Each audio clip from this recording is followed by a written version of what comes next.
Assalamualaikum warahmatullahi wabarakatuh. Salam sejahtera bagi kita semua. Om Swastiastu, Namo Buddhaya, salam kebajikan.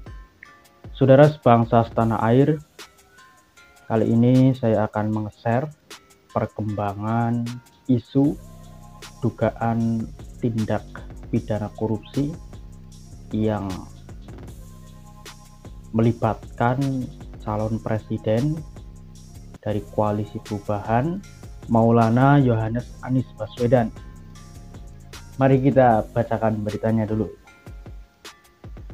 Mahfud MD, KPK sulit menelisik Formula E sebab dikaitkan dengan Anies Baswedan. Menko Polhukam Mahfud MD mengaku sempat bertanya ke Komisi Pemberantasan Korupsi atau KPK soal perkembangan dugaan rasuah dalam kasus Formula E. Mahfud mengatakan KPK merasa kesulitan sebab publik selalu mengaitkan hal itu dengan Anies Baswedan. Itu saya tanya, Anies kok jadi ribut mau dipanggil KPK? Nah, KPK-nya itu bilang begini, Pak, kami ini serba susah setiap kami mempersoalkan dana Formula E dan sebagainya lalu dituduh mempolitisi Anies Baswedan. Padahal tidak ada urusan ini dengan Anies, ini temuan BPK, ujar Mahfud MD kepada awak media di kantor pada hari Selasa 31 Januari 2023. Mahfud merasakan KPK seolah mendapat framing menjegal Anies Baswedan saat menjalankan tugasnya. Terlebih bila hal itu menyangkut tokoh yang dekat dengan politik dan partai yang selalu membuat publik riuh. Memang sih kadangkala isu politik macam-macam, kalau partai ini semuanya seolah menjadi pasien KPK, singgung Mahfud MD. Meski begitu, Mahfud menegaskan bahwa dirinya sebagai perwakilan dari pemerintah tidak pernah melapor kepada presiden untuk melakukan jegal-menjegal. Jika terdapat opini demikian, maka dipastikan hal itu hanya tafsir publik. Tidak ada sama sekali, itu tafsir publik saja. Saya tegaskan ke KPK, kalau Anda mau menindak siapapun jangan pertimbangan politik. Saya bilang pokoknya kalau hukum tegakkan tanpa pertimbangan politik, tidak usah tanya ke pemerintah, kata Mahfud MD. Ya, sudah sebangsa tanah air. Sebelumnya, Wakil Ketua Komisi Pemberantasan Korupsi KPK, Johannes Tanak, memastikan tak ada kendala dalam menyelidiki kasus dugaan korupsi ajang balap mobil listrik Formula E di pemerintah provinsi Pemprov DKI Jakarta. Namun Johannes mengingatkan bahwa penyelidik yakni mencari dan menemukan adanya unsur pidana dalam ajang tersebut. Kendala nggak ada, sementara penyelidik ini masih mencari hal-hal yang diperlukan untuk mengungkap perkara tersebut, ujar Johannes dalam keterangannya pada Kamis 26 Januari 2023. Johannes memastikan penyelidikan kasus ini masih berjalan hingga saat ini. Meski demikian, pria yang berlatar belakang jaksa ini enggan mengungkap lebih jauh penyelidikan yang dilakukan KPK. Ya jelas masih didalami oleh penyelidik.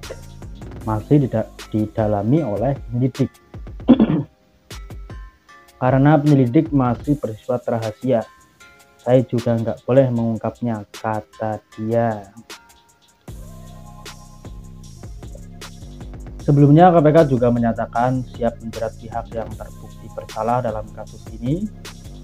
Kami profesional untuk menangani kasus itu karena sepanjang kemudian alat bukti ada, pasti kami akan menaikkan pihak yang bisa bertanggung jawab secara hukum sebagai tersangka, ujar Kabak.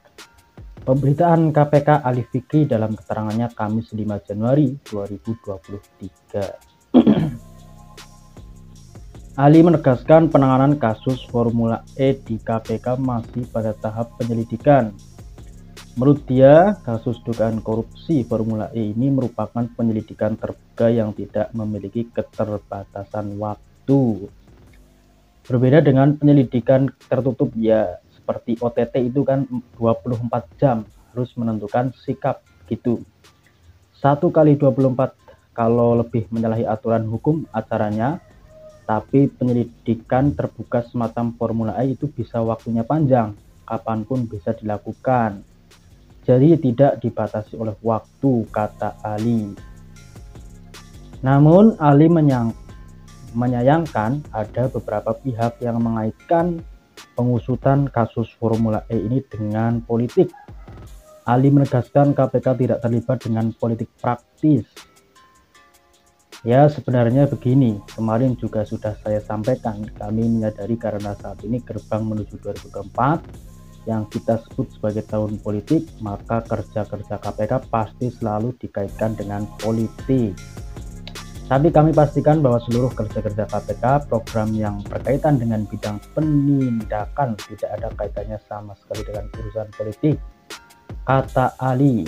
Karena kami adalah lembaga penegak hukum, kami tak pandang bulu melihat latar belakang sosial, politik misalnya, apalagi mentarget. Tidak dan tak pernah itu dilakukan KPK.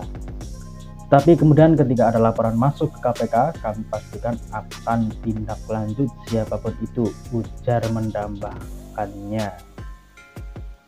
Wakil Ketua Komisi Pemberantasan Korupsi KPK Alexander Marwata menepis isu pihaknya sengaja ingin menjadikan Gubernur DKI Jakarta Anies Baswedan sebagai tersangka dugaan korupsi Formula E. Sekali lagi saya selalu sampaikan, KPK tidak pernah menargetkan orang. Bahkan saya sampaikan beberapa kali, KPK belum pernah menyebutkan seseorang itu sebagai tersangka, ujar Alex di gedung KPK Jakarta Selatan pada Senin 3 Desember 2022 lalu. Alex menyebut dalam setiap penanganan kasus KPK tidak pernah masuk dalam dunia politik. Pendeklarasian seorang sebagai calon presiden tak membuat pihaknya menutup pintu penyelidikan. Deklarasi capres ini baru tahap awal, belum tentu juga nanti dicalonkan ketika mulai mendaftar. Saya pastikan proses penyelidikan akan terus berlanjut, kata Alex. Alex menyatakan pihaknya tetap berusaha mengusut hingga benar-benar menemukan apakah peristiwa itu masih kategori pidana, perdata, atau hanya pelanggaran administrasi. Sampai ditemukan suatu titik terang apakah itu perkara pidana atau sebatas pelanggaran administrasi atau mungkin perdata. Nah ini masih lanjut dan kami tidak terpengaruh dengan deklarasi capres, ujar Alex. Yaitu ya, jadi perkembangan isu terkait dugaan korupsi Formula E yang melibatkan Maulana Yohanes Anies Baswedan yang masih ibaratnya maju mundur ya. KPK ini mau menangkap, mau menyelidiki sampai mana kita belum tahu, karena tadi ya takut dipolitisasi ya. Jadi kegiatan KPK ini takut dipolitisasi karena sudah masuk di dalam kategori tahun-tahun pemilu, sehingga kekuatan KPK dalam mengusut tuntas dan dalam menangkapnya itu agak terjanggal.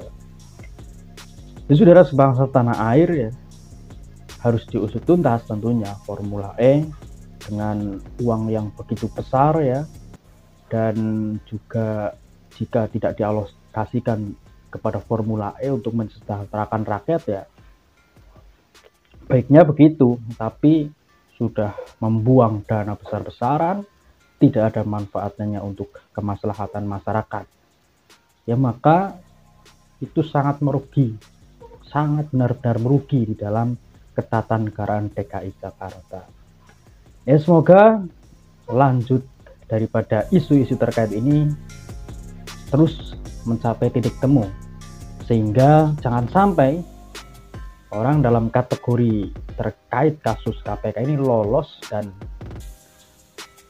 mengikuti agenda-agenda pemilu. Ini akan tentunya merusak daripada citra demokrasi yang sedang berkembang. Kurang lebih mohon maaf.